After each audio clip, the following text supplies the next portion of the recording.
네, 사랑하는 통독의 성도 여러분, 오늘도 이렇게 말씀으로 만나게 돼서 깊은 감사를 드리고요. 말씀을 통해서 우리 안에 온전한 하나님의 뜻을 깨닫게 되어지는 이 시간 될 수 있기를 바라겠습니다. 자, 오늘은 어제로 민수기가 끝났고 오늘은 신명기 말씀을 함께 살펴볼 것인데요.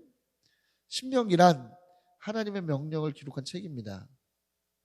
히브리어 원어를 보면 계명을 밝히 설명하는 책이라고 되어 있는데 이게 번역이 되면서 뭐예요? 신명기, 하나님의 명령을 기록한 책으로 번역이 된 것이죠. 뭐 아주 잘 번역이 됐다고 할 수 있겠어요. 자, 이 신명기에는 다른 여러 가지 어떤 말씀이 써 있지만 중요한 것은 뭡니까? 하나님의 율법이 다시 한번 명확하게 또 굉장히 잘 설명이 되어 있는 것을 볼 수가 있어요. 그래서 예수님께서도 구약을 인용하실 때 신명기 말씀을 특별히 활용하셨고 또 더 중요한 건 뭐예요? 마귀의 공격을 당하실 때 3번이나 신명기 말씀을 통해서 마귀의 공격을 물리치셨을 만큼 굉장히 중요한 책으로 받아들여졌습니다. 자, 왜 이렇게 중요한 책일 수밖에 없었겠느냐? 자, 이 신명기 말씀이 기록되어진 의미, 이것이 중요합니다. 왜 신명기 말씀이 선포되어졌는가? 왜 기록되어졌는가? 이유가 있습니다. 지금 현재 상황은 출애굽 2세대가 가나안 요단강을 건너서 드디어 가나안 본진으로 들어가려고 하는 아주 그 중요한 상황 가운데 있습니다. 하지만 그들은 호렙산에서 처음 율법이 선포되었을 때 호렙산에서 처음 율법이 선포되었을 때 그렇게 중요한 위치에 또 어렵거나 아직 태어나지 못했던 그러한 상태였기 때문에 그 율법의 말씀을 온전하게 듣지 못했습니다. 제대로 알지 못했어요. 그렇기 때문에 뭡니까? 본격적인 가나안 점령에 앞서서 다시 한번 하나님의 말씀을 설명해 줌으로써 그들 안에 하나님의 백성으로서의 정체성 온전하게 회복될 수 있는 그러한 길을 연 것이죠. 그리고 이것은 모세의 마지막 사명이기도 했습니다. 사랑하는 여러분, 다음 세대에 온전히 신앙을 전수하는 것 중요해요. 우리뿐만 아니라 우리의 다음 세대들도 명확한 하나님의 백성으로서의 정체성을 가지고 살아가는 게 필요하고 중요하죠. 이것은 우리에게 있어서 굉장히 중요한 사명입니다. 자, 바라기는 이러한 사명을 온전히 감당하는 교회와 여러분들 되시길 바라고요. 아무튼 이렇게 출애굽 새로운 세대들에게 하나님의 말씀이 다시 한번 명확하게 소개되고 있는 이 신명기를 통해서 우리는 다시 한번 하나님의 말씀이 가지고 있는 그런 어떤 의미들을 보다 더 명확하게 깨닫게 되게 될 줄로 믿습니다. 바라기는 이러한 명확한 깨달음이 여러분들 가운데 주어지는 이 시간들이 될 수 있게 되기를 또한 그리스도의 이름으로 강력히 축원합니다. 자, 단락으로 들어가죠. 첫 번째 단락입니다. 1에서 5절입니다. 1에서 5절 개요입니다. 개요. 1에서 5절 개요. 자, 본 단락에서는 이 신명기 말씀이 언제 어디서 선포되어진 말씀인가를 설명하고 있습니다. 언제죠? 아모리 왕 시혼 바산 왕 옥을 친 다음 그 다음 이 말씀이 선포되어지고 있는 것을 기록해 놓고 있는 것을 볼 수 있어요.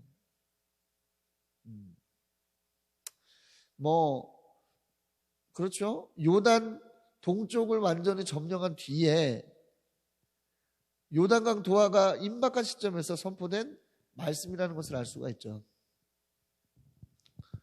이들은 한시가 급한 상황 아니겠습니까? 빨리 점령을 하러 요단강을 건너서 가야. 왜냐하면 기세가 올랐을 때 치고 나가야 전쟁에서는 굉장히 큰 승리의 어떤 그런 조건이 올라가기 때문에.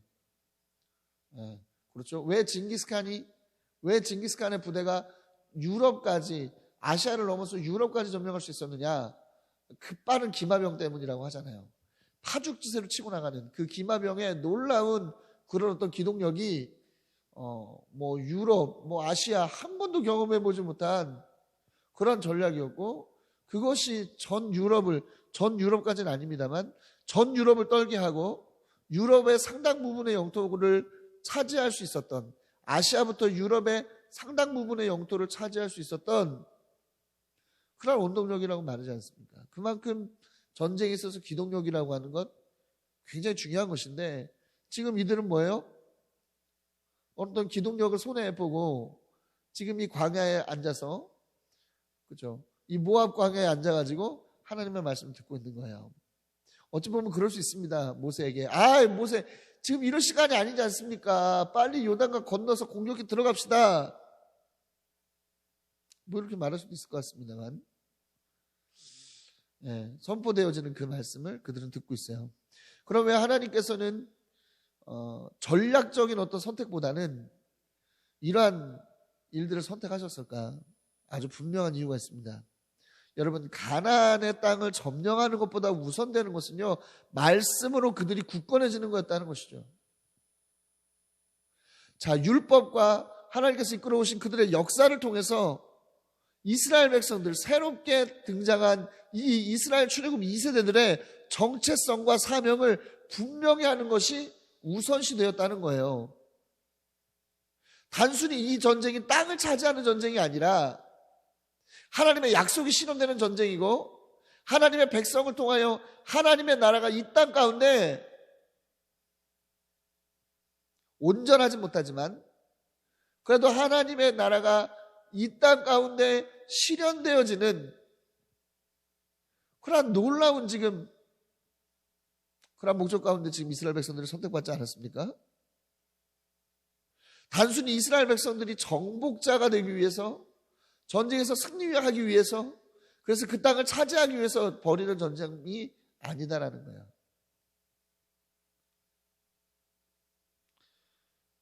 이러한 것은 우리에게 좋은 도전이 되죠. 우리가 삶을 살아간다? 뭔가 우리가 비전을 취한다? 이 모든 것들이요, 그냥 단순히 우리가 잘 되고 잘 살아가기 위한 그런 목적을 가지고 하는 것이 아니라는 거예요. 보다도 근본적인 목적이 있다는 것입니다. 보다도 근본적인 목적이 무엇입니까? 그것은 바로 하나님을 통해서 우리 가운데 이루시는 그 하나님의 나라가 이 땅 가운데 땅 끝까지로 이루어지는 그 사명의 실현입니다. 그렇기 때문에 우리는 성도로서의 정체성, 성도로서 부여받은 사명을 온전히 깨달을 수 있는, 명확하게 깨달을 수 있는 그런 일들이 필요합니다. 어떻게 깨달을 수 있습니까?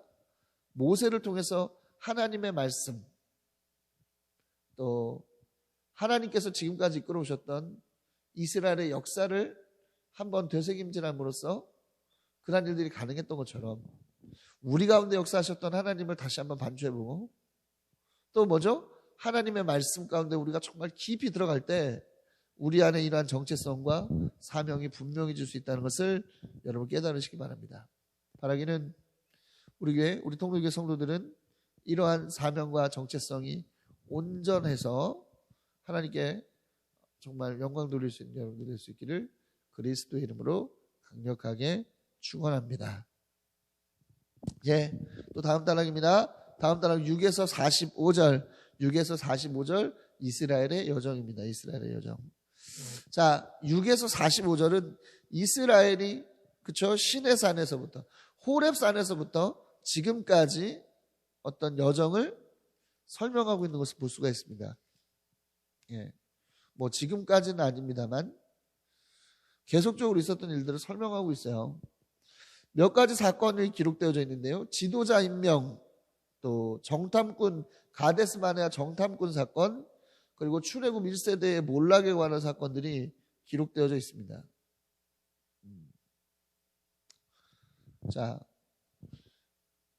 모세는 하나님께서 지금 해오셨던 출애굽의 여정을 통해서 다음과 같은 몇 가지의 포인트를 이야기하고 있습니다. 첫 번째는 뭐냐면 하나님이 주도권을 주셨다는 것을 말하고 있어요. 하나님이 주도권을 주셨다. 자, 6절, 19절, 34절, 37절, 39절, 42절, 48절에 보면 이런 이야기가 나옵니다. 하나님께서 다음과 같이 말씀하셨다. 이게 무슨 말인가 하면 이 모든 여정이 뭡니까? 하나님께서 주도 아래, 하나님의 주도 아래 이루어져 있다는 것을 분명히 했다는 것이죠. 모세가 지도자지만 어떤 모세의 뜻과 어떤 그런 모세의 바람대로 여정이 이루어지는 것이 아니라 뭐예요? 하나님께서 그들 가운데 말씀하시는 대로 모든 여정도 이루어졌다는 것을 분명히 하고 있는 것이죠. 사랑하는 여러분, 비전을 향한 우리의 여정은 우리가 가는 것 같지만 하나님께서 이끌어 가시는 거예요. 하나님께서 이끌어 가시는 것입니다. 그렇기 때문에 우리는 뭐 해야 됩니까? 하나님 의지해야죠. 하나님 바라봐야죠. 바라기는 이러한 여러분들 되시기를 그리스도 이름으로 축원합니다. 자, 두 번째, 이스라엘의 불순종이 문제였다는 거예요. 불순종이 문제였다. 자, 모세는 이스라엘의 이러한 여정이 있었는데 뭐가 문제였다? 이스라엘 백성들이 또 이스라엘 백성 1세대가 뭘 했다?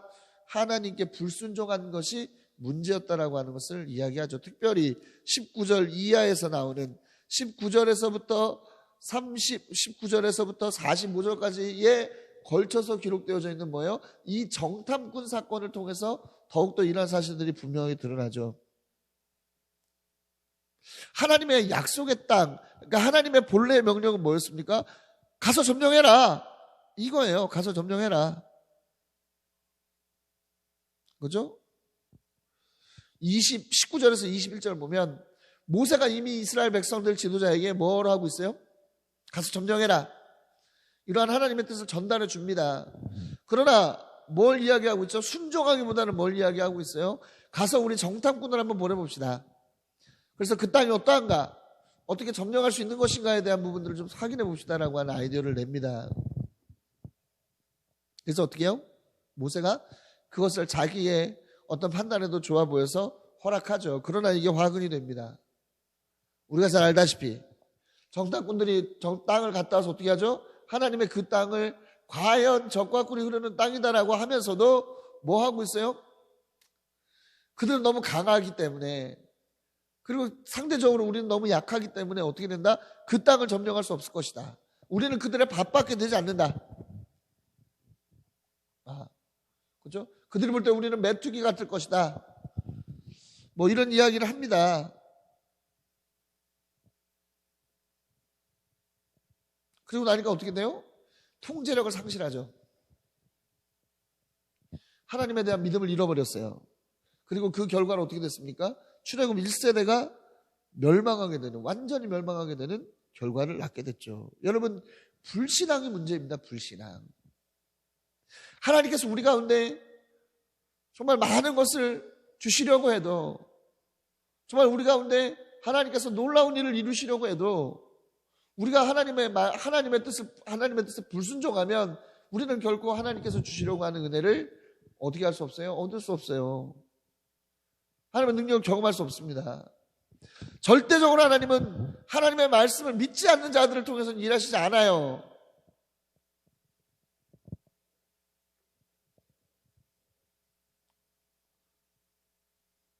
믿음 없는 자들하고 일하시지 않습니다. 할렐루야? 믿음 없는 자하고는 일하시지 않아요. 어떻게 하시죠?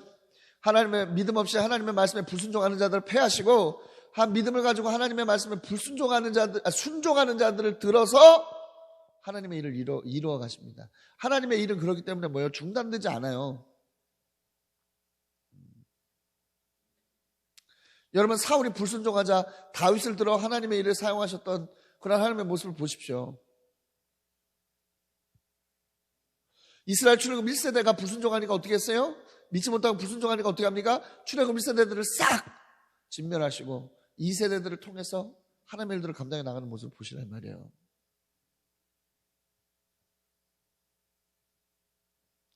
하나님께 불순종한다는 것은 뭘 의미해요? 이 모든 과정들이 하나님께서 주도하신다라고 하는 것을 부정하는 것, 아주 명확한 행동이죠. 자신이 주도권을 가지고 있다라고 하는 자기 중심성에서 나오는 그런 행동이라는 거예요. 결코 하나님의 특별한 은혜를 경험할 수 없습니다. 기억하십시오.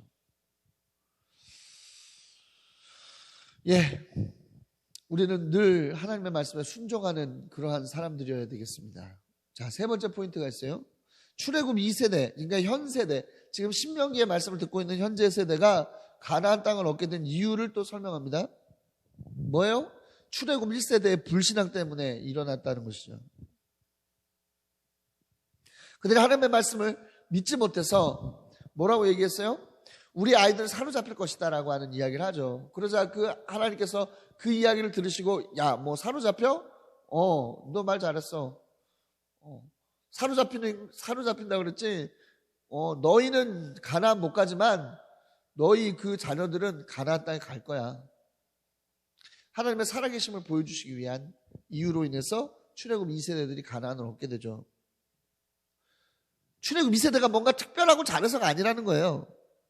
그저 하나님께서 주신, 거저 주신 은혜를 통해서 가나안 땅을 얻게 되었다는 것이죠. 여러분, 땅을 얻는다는 것은 하나님의 은혜이고 하나님의 선물입니다. 여러분, 비전을 얻는다는 것, 비전 땅을 얻는다는 것, 비전이 성취된다는 게 그렇다는 것이에요.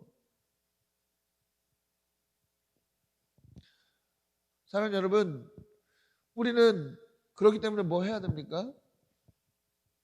우리를 성도 삼으시고 또 하나님의 어떤 사명을 맡기시고 그 사명을 이루어 가시는 하나님께 늘 감사, 날마다 감사해야 되는 것입니다.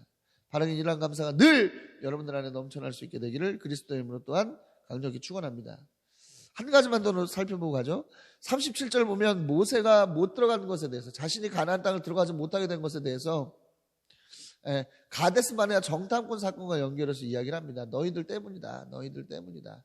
너희들에게 진노하셔서, 너희들이라고 하는 것은 출애굽 1세대를 말하는 것이죠. 출애굽 1세대들에게 진노하셔서 나까지 못 들어간 거야 이렇게 이야기하죠. 근데 좀 우리가 의아합니다. 왜요? 민수기 20장 1에서 13절을 보면 무리바 물 사건이 나오는데, 모세가 가나안 땅에 들어가지 못하는 것은 바로 이 무리바 물 사건 때 하나님의 거룩함을 드러내지 않았기 때문이었다라고 우리는 알고 있지 않습니까? 그런데 왜 이 가데스 바네아 정탐꾼 사건과 자신을 연결하고 있는 것일까요? 이렇게 생각하면 보면 돼요. 원인이 모두 뭐였기 때문에, 이스라엘 1세대로부터 비롯됐기 때문에. 그렇죠? 무리바 물 사건도 애초에 이스라엘 출애굽 1세대들이 물이 없는 것에 대한 원망을 모세에게 심하게 했기 때문에 일어난 일 아니겠습니까? 그렇기 때문에 이렇게 이야기를 한 것이고, 또 어떤 모세 자신의 어떤 실수였으나 자신의 어떤 실수보다는 어떤 그런 얹으려는, 뭔가에 얹으려는 그런 어떤 다소 인간적인 부분들도 또 나타나기도 합니다. 그렇죠? 좀 인간적인 모습 보여주고 있어요. 모세도 사람이야, 그렇죠? 자, 무리바물 사건과 사실 정탐꾼 사건은 굉장히 맥이 같아요. 왜죠? 하나님을 믿지 못하고 하나님의 어떤 거룩함을 드러내지 못하는, 하나님의 능력을 드러내지 못하는 그런 차원에서 똑같습니다. 모세가 하나님 앞에 죄를 범한 것도, 또 가데스 바네아에서 이스라엘 백성들이 죄를 범한 것도 사실은 본질적으로 같아요.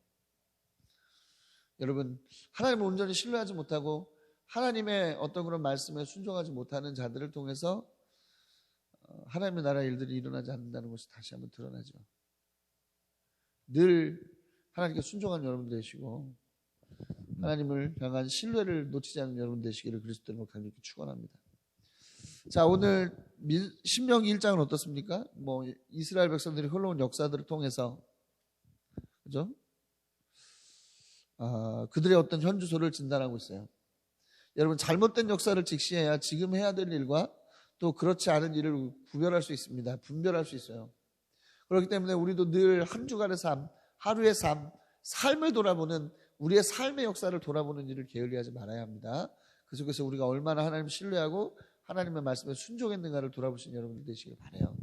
이러한 모든 여정들을 통해서 반드시 여러분들은 하나님께서 여러분들이 약속하신 그 비전의 땅으로 나아가시고 또 그 비전의 땅을 성취하시는 여러분들이 될 수 있기를 그리스도 이름으로 강력히 축원합니다.